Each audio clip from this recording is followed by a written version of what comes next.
When I think about the scenario in that doctor's office when my birth mother went in for an abortion to kill me before I had a voice to speak, I'm dumbfounded at the vision that comes to me with her going there hopeful that she can terminate this pregnancy and then having a child there in the doctor's office.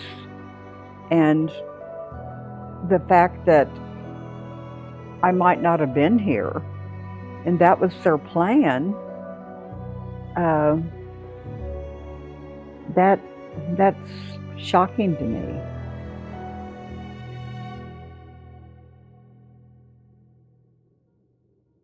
I was an adopted only child, and my parents told me when I was really young that I was adopted.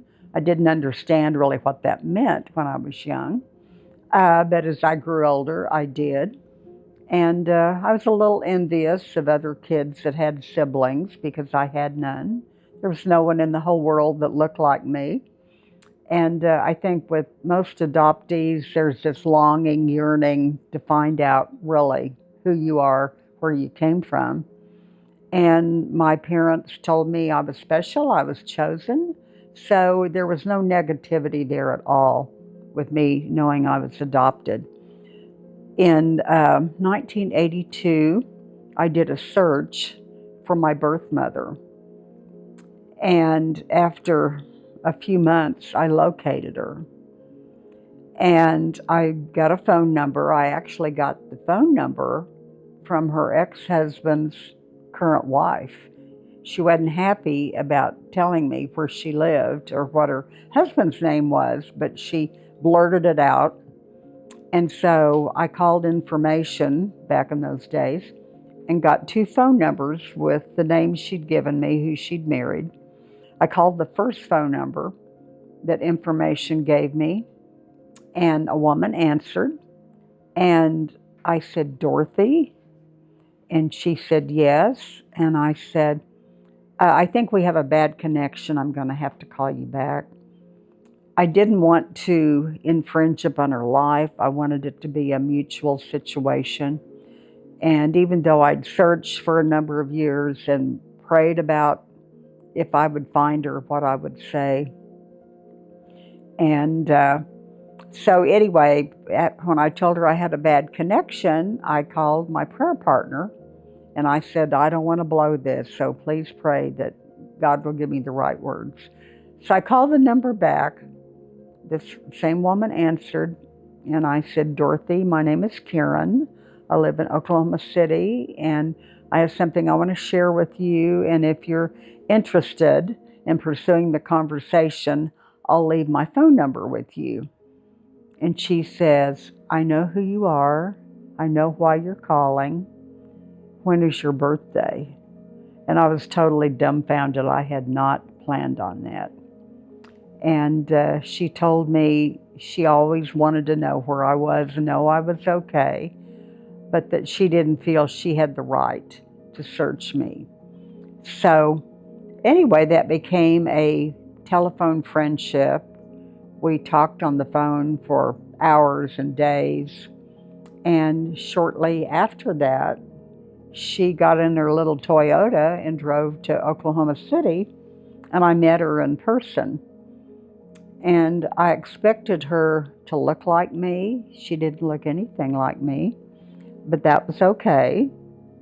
When she came to my house, I was more focused on being a good hostess and just listening to her. I hadn't planned on asking her any prying questions.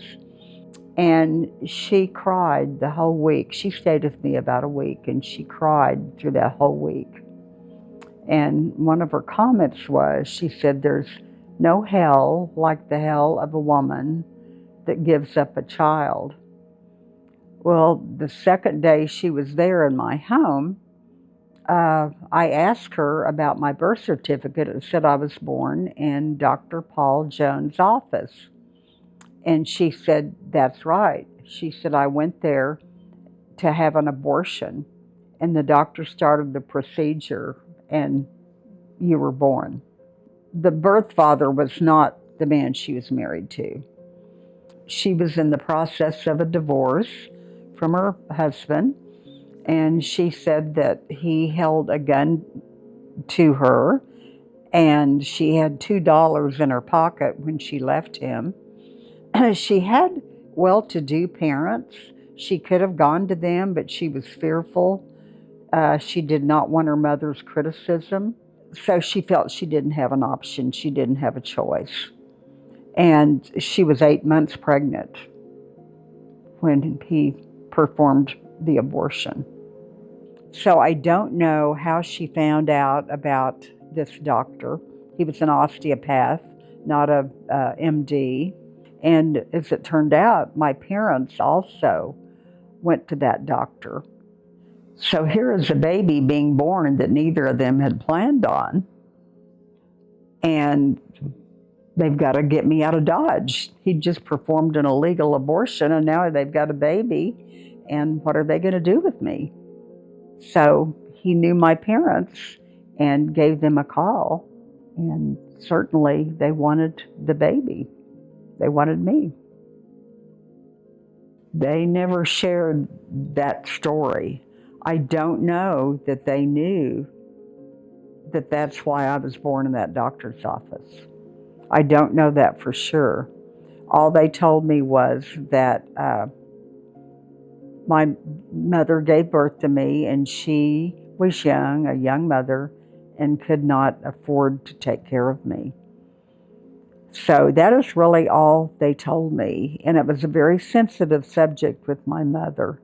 She would get very emotional and question if she was not a good mother to me. So I learned fairly quickly not to ask her questions about my birth mother. My father would answer my questions that he knew, such as, was she pretty? Was she tall? And he would answer all of those. She never replaced my adopted mother or my parents, but I was glad that I met her, and glad that she received my forgiveness, because she seemed to have needed it. After she came to my house, my husband and I went out to her house, and my 2 half-brothers were there. One of my brothers picked me up, twirled me around, and set me on the counter in their kitchen and said, "I've got a sister, I've got a sister." And they both seemed excited to have a sister. And never having any siblings, I was pretty excited too to have 2 new half-brothers. When you have a traumatic story, it always helps, I think, to talk and share your story. I think it gives one peace that things are okay now, that you survived. I thought I was the only person I'd ever heard of in the whole world that had survived an abortion. And so it was through my initial contact with Melissa, and then a few years later, her getting those of us together that she'd learned about and starting the Abortion Survivors Network, that I became familiar with all the other survivors or at that point. And yes, I think we all have a story. And I think if we touch one person or stop another child from being aborted, I think we will serve our purpose. All of the public needs to be aware that there are survivors of abortion. I think most people that hear our stories are shocked. It's that, yes, we grow into real people. We're not a clump of cells. We are human. And I think it's easy for some women to think they're really not killing a child, but they are. They are if they have an abortion. that is successful. And that's an awfully positive term to call an abortion successful. The hardest part of being a survivor would be the realization that I wasn't wanted, I wasn't planned, my life was going to be taken from me. And on the flip side of that, the date of my abortion attempt turned into being my birthday instead of my death.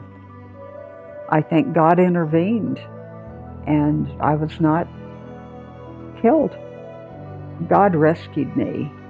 He rescued me in that doctor's office, and He rescued me from some tragic parenting situations I would have had to have endured had my birth mother or birth father had raised me. So I'm very grateful for godly parents, good parents that chose me.